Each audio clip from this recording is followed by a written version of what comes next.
పార్లమెంట్ను కేంద్ర ప్రభుత్వం విద్యారంగానికి మొత్తం బడ్జెట్లో 10% నిధులు కేటాయించాలి. కేంద్ర ప్రభుత్వం మొత్తం బడ్జెట్లో విద్యారంగానికి 10% కేటాయించాలి.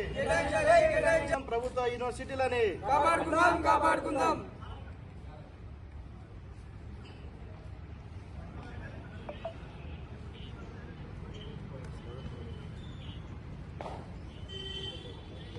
పోరాడు, చదువుకై పోరాడు, చదువుతూ పోరాడు, చదువుకై పోరాడు.